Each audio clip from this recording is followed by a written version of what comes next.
Hi everyone, this is Fred on Spirit Reflections, and this is part of our 81 episode exploration of the book Tao of Leadership by John Heider, a modern adaptation of the ancient Chinese text Tao Te Ching, written by Lao Tzu over 500 years BC. Today we're going to read chapter 50, a fantastic chapter that marks a milestone in this journey we're doing together. And I'm going to do a comment, meditation. I'd love to hear from you. What do you think of these teachings? Let me know in the comments below. And if you haven't yet, please like and subscribe to Spirit Reflections. It's free to do so, and it really helps us a lot. So chapter 50, a really beautiful reflection here. It's entitled Existence, Life and Death. Existence consists of both life and death. Favoring either life or death denies existence and creates tension. Tension causes people to make mistakes in critical situations. Mistakes are far more deadly than existence itself. 30% of the people love life and fear death. Another 30% prefer death and avoid life. Another 30% fear both life and death. 90% of the people suffer the tension that comes from ignorance of how polarities work. Even though life and death are opposites, they are inseparable. Preferences are futile.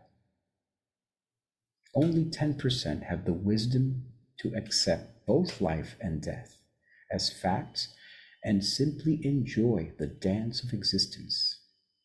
After all, growth and decay are everywhere, all the time. The wise leader knows that everything comes and goes, so why grasp or cling? Why worry or cringe? Why live in a fantasy of what might happen? The ferocious dog bites the excited person. The conscious and centered person walks by unharmed. The wise leader exists without either loving death or fearing death. This freedom keeps the leader safe from harm. What a beautiful, poetic, fragrant passage. There's just so much to unpack in beauty here. He ends with freedom, the word freedom, liberation of the slavery we impose on our five senses to all of the things that we desire, our greeds, our expectations, our wants, our perceived needs. And when we have truly understood and grasped this reality that there is no death, that we continue, our consciousness continues living on without a physical body, just vibrating on a different plane of existence, and we enjoy and embrace the process of transformation that comes before this liberating moment we call death, then we are simply open to the dance, as he says, of existence, like children innocently and joyfully playing in the present moment, fully present, fully attentive to what is happening in front of them and not favoring life or death. And this distinction of 30% of the people love life and fear death is an example of an extreme polarity of behavior. I overcompensate everything to live life to the fullest, have the FOMOs and over schedule and over talk and over meet people and overdo all external manifestations because deep down I may fear death.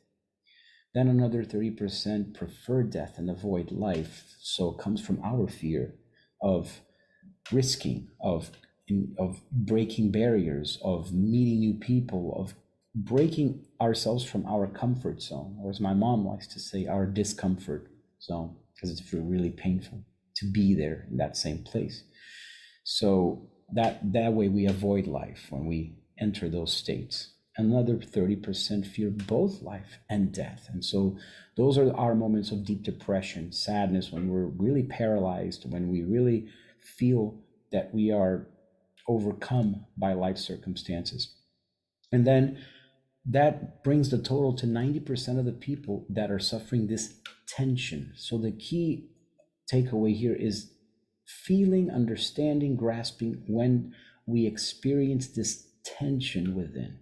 The tension comes from our emotions that are attached on, or when we place them on people, on groups, on experiences, on encounters.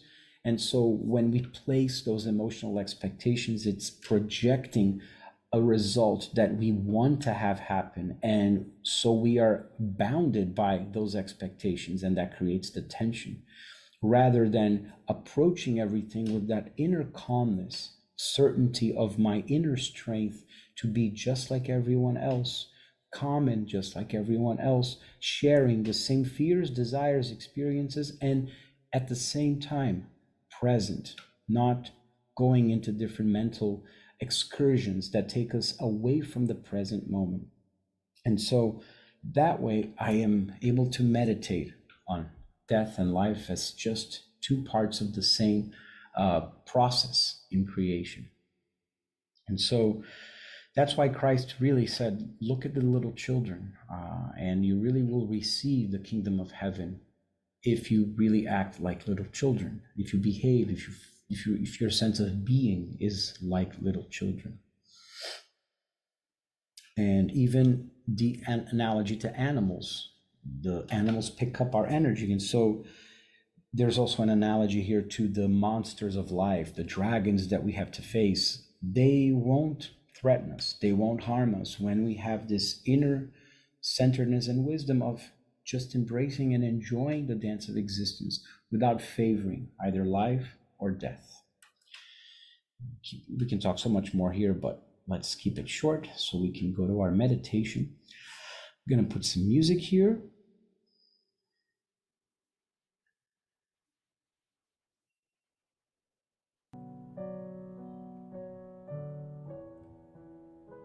And so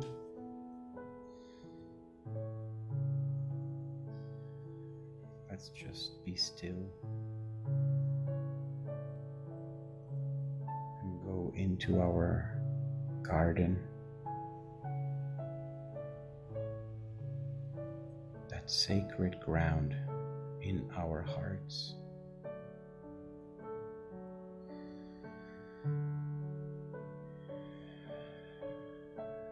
And there, let's draw the strength, the nourishment from nature.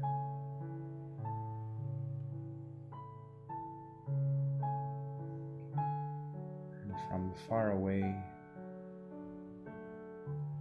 we hear laughter, joyful laughter from children.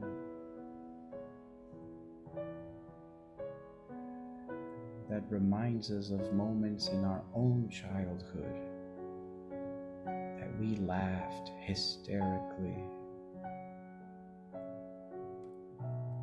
with people that brought this joy, this lightheartedness. Let's remember those moments and offer them again to every cell of our body.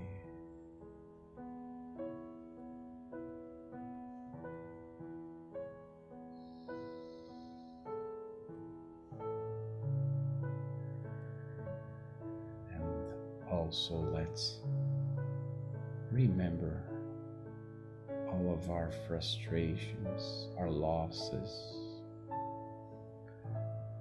our failures, our disappointments.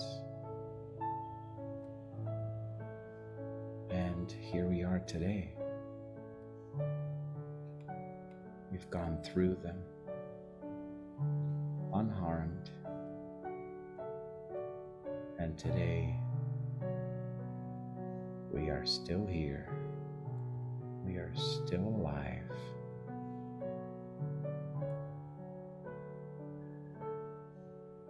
And as Maya Angelou says, still I rise. Still I rise. And I tell that to every cell of my body as I stand here on my sacred garden, surrounded by nature, by the enthusiastic laughter and pure energy of joy, beauty, disinterested in any outcome, result, goal, metric, just simply being in the present moment. I do my work. I bless my work. I sanctify. And I go back and feel. And with that calm observance of life and death, up and down, night and day, I let go of the tension and just am.